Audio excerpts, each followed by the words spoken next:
Now, this morning, University of Ghana authorities are in a crucial meeting to discuss renewed clashes between Commonwealth and Mensah Sarbah Clash. Several students sustained varying degrees of injury, with at least one car totally bent by the rampaging student. It took an emergency police response to quell the clash between alleged students of the two halls. We shall engage security analyst Dr. Adam Bonahoo, who will share some insight. Doc, thank you so much for agreeing to speak to us. What has been uncovered as the reason for this latest clash? Well, yes, good morning. Well, my sources within the university tells me it has to do with some alleged molestation of some students from some opposing halls. And this actually led to something that looked like a reprisal attack. I am told that about 3 students were beaten for wearing their hall T-shirts. And so when this was reported to the university, I am not sure what action the university took to address and to address this unfortunate incident. And so that actually led to the opposing hall, which actually felt that probably no one is paying attention to them, attacking, literally, and vandalizing property of the other hall. So this is what my sources within the university, tells me, information received from the university, within some members of the university. These things do happen in almost all our traditional universities where we have these two halls competing for supremacy. Why have we not been able to keep this under control over the years? Well, we haven't been able to keep this under control maybe over the years because if you ask me, I will tell you that probably the universities have not paid attention to their own internal security arrangements. And so you take, for instance, you remember the Dastardly Act that, happened in KNUST some few years ago where they went on rampage, damaging a lot of properties, broad daylight. You remember one in Cape Coast University. And then University of Ghana, almost all the time, you hear these things happening. I'm sure this year we've seen some isolated incidents this year, but it's been rampant. And if you ask me, I would say it is just lack of punitive measures.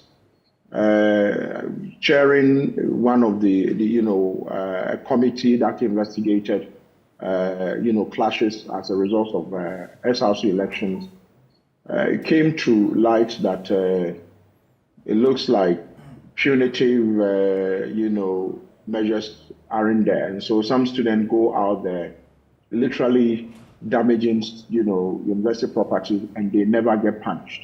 And most of this, call them traditional universities, actually have a large segment of their population being non-students. When I say people who have no business staying on campus, they are done with their university programs and they are still domiciled on these campuses.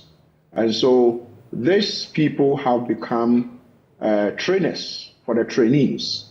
And so you will go to probably Sarbah Hall, Kwiafo, you will go to Commonwealth Hall, go to all the halls, and you would have a good number of students who have completed and are still there.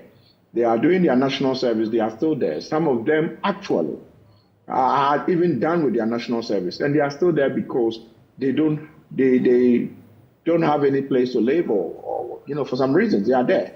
And so they actually coach some of these students to undertake some of these dastardly acts we see in the traditional universities, including that of University of Ghana. And so there's something that the university will have to deal with.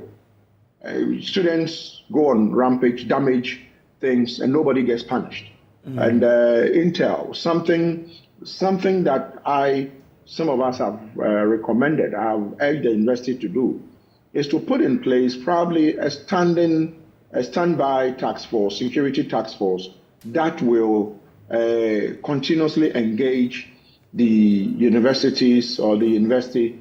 If you take that of University of Ghana, engage them, give them periodic security briefing, let them know what is going on, infiltrate the camps of, the students, use their own kind to infiltrate them. Informant regime must be made something that will have to exist in the universities, especially the traditional universities, including the University of Ghana. Take advantage of students who need help, train them, let them become,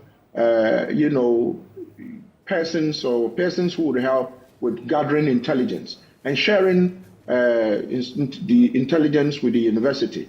Once that happens, these damages you see, this violence you see, it's never random.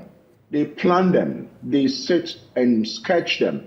You have to take so they will take a bean, this maybe 240 bean, liter bean or whatever, and then they'll put stones in them and put them in. So they plan them. They go around picking stones and bricks, and they will pile them in the corner. If you are passing, you will think it is a bin that is filled with rubbish and it hasn't been emptied. So it goes through proper planning before an attack is launched. And so if you have informants who have infiltrated, they tell you that there is likely to be some attack.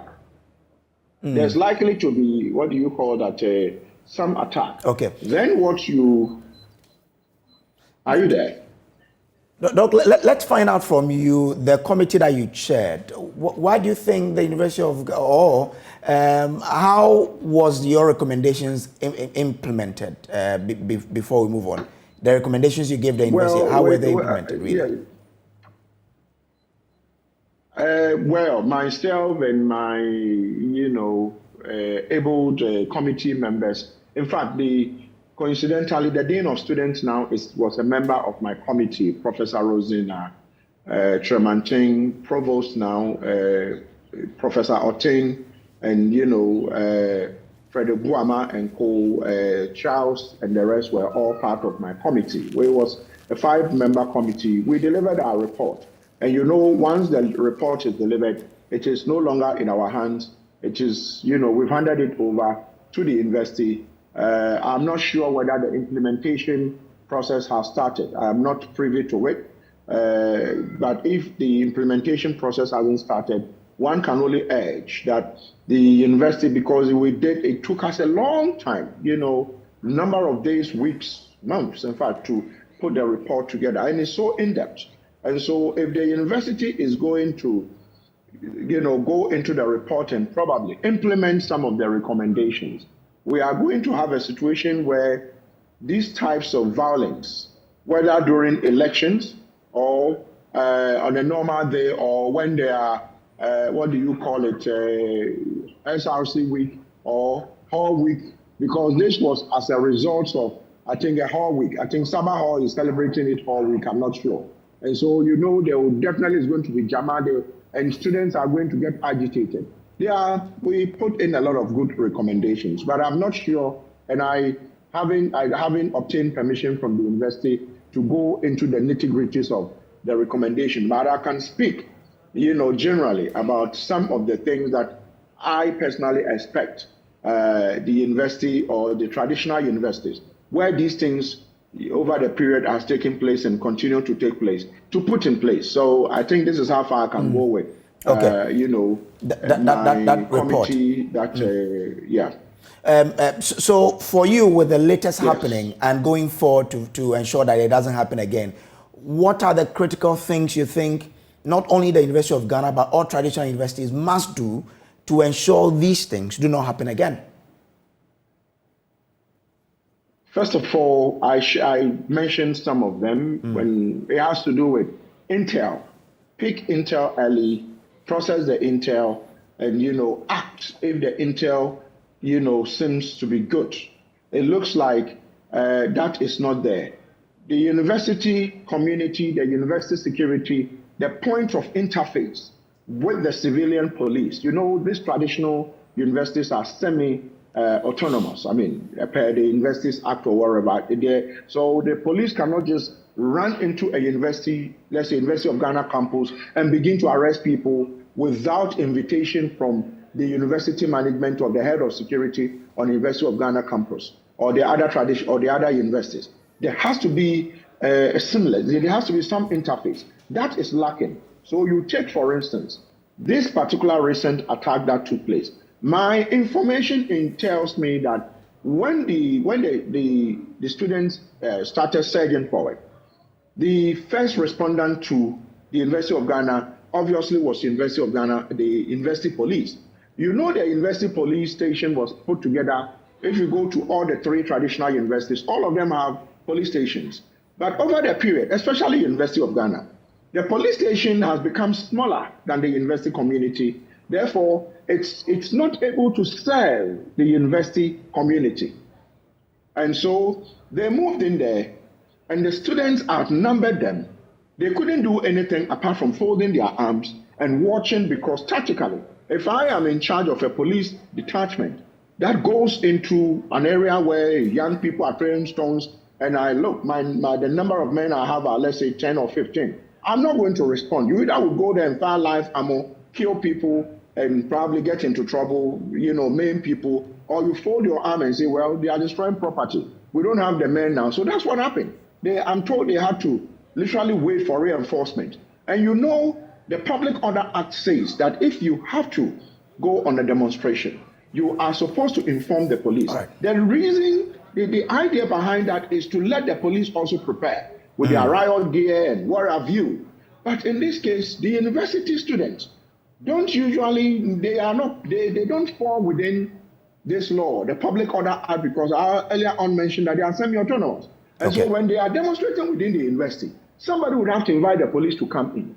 And so the police would now have to go look for their water cannons, look for pepper sprays, and it takes time. And so this time, even though the police responded, because the police were not prepared for such a confrontation, they got in when the carnage had already taken place, the burning had already taken place.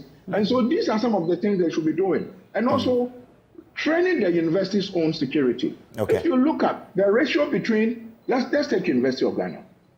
The ratio between the university security vis-a-vis university students in terms of the numbers, I mean, it far outweighs what one would have expected should be the norm. So what some of us are saying is that put in more measures and catch students who are rowdy and confrontational and damaging school, the university property. Punish them. If some of them are serving jail terms in Insaum or wherever jail facilities we have, it will serve as a deterrent to others. But when people destroy and they never get punished, there is nothing to deter others who want to do it. Okay.